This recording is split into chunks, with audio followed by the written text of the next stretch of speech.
Hello, welcome to my new allotment. I am in the greenhouse and I've turned up because we've recently had a storm. So I thought I'd come and have a look, see if there's any damage, especially with this new greenhouse that I've acquired. And I've lost a pane of glass in the top and a pane of glass just to the side of the front door. But so far, everything else seems to be perfect. A pane of glass on this side needs to be fixed as well, but that was already like that when I took the plot on. So today I thought I would just introduce you to the new allotment. So let's start the tour off in the greenhouse. Now this one has a border down the side, very good for doing things like tomatoes or cucumbers. There is a lot of stuff to sort out here. And this is the workbench, and you get the sense that the previous people have just left because there's loads of stuff behind, and it will take a while to go through things. There's some seeds there.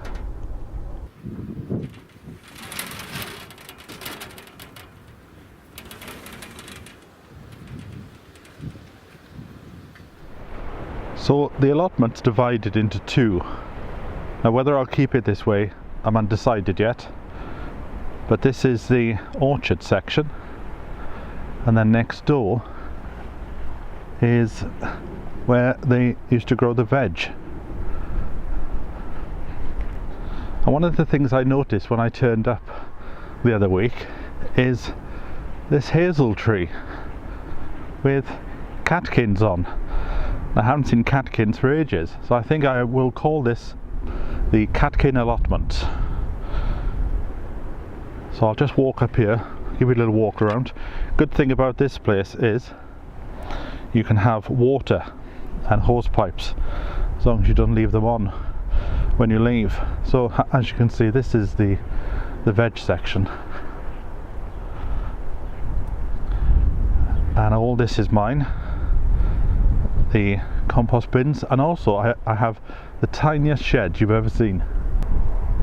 So there seems to be an impromptu pond there, but this is the shed, and it is solely just for putting in your tools, but it's really well stocked. Look, there's some chicken wire in there,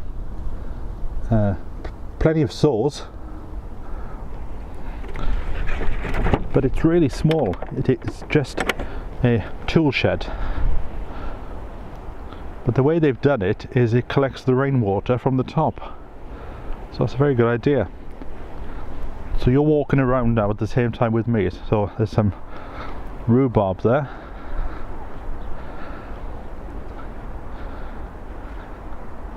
And then we have this, which I'm not quite sure what this is, but it's in the way of my path. And this is mine as well. But a lot of this I think will just be burnt. But they tell me that inside here is actually a fridge with some more tools in. I've just realised there's another hazel tree there as well. So this is the side view of my greenhouse, and as you can see,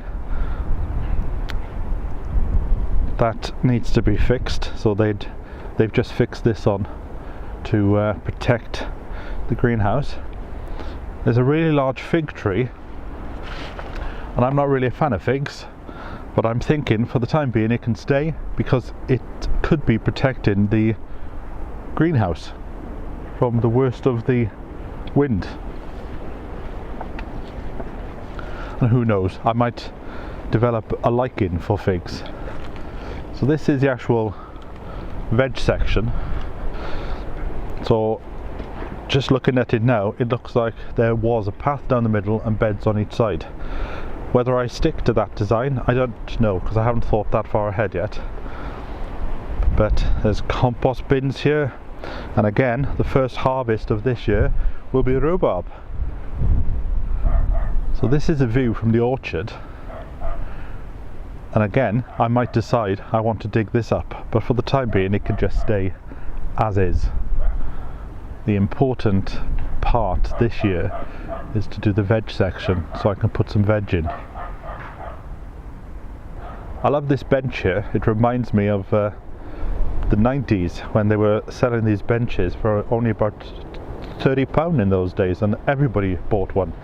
There wasn't a garden or plot that didn't have this type of bench on. So from this point here you can see where the path is, and it goes straight through that pile of pots and things, because they used to share the plot next door as well, from what I can gather. But in order to make life easy, I will put the path back, so I will tidy up all this stuff. So this is the view from the top end.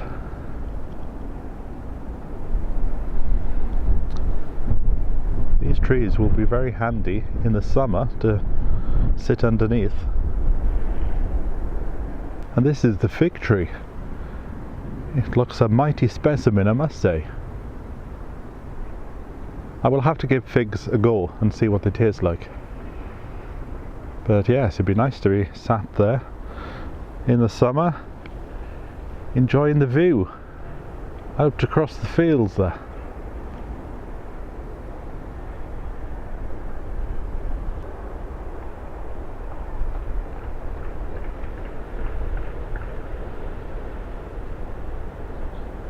There seems to be some form of structure here, so I don't know that this could be just for peas, or maybe there's a bit of fruit hidden within it.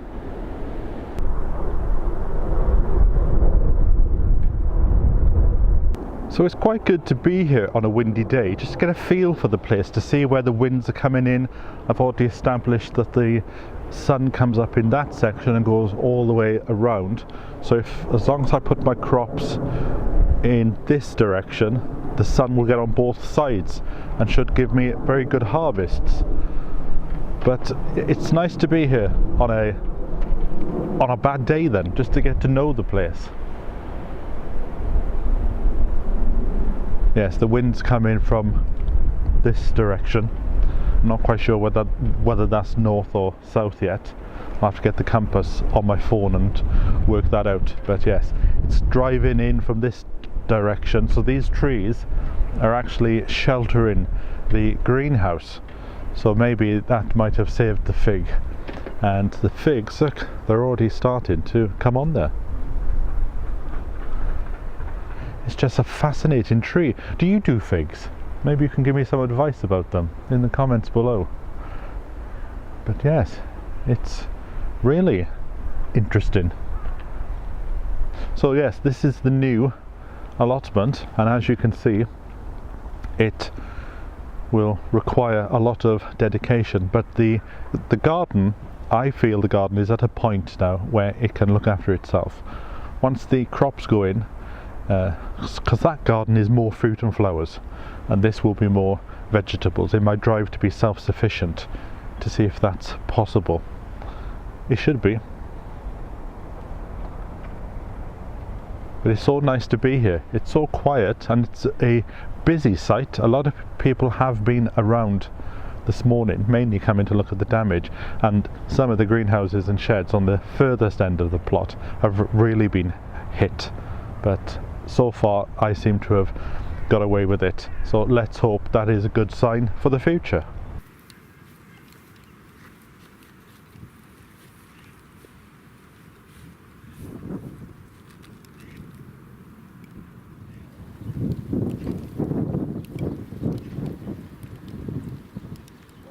There's a lot to get on with, but I'm going to take it slow and take it steady. Do a little bit and do it often.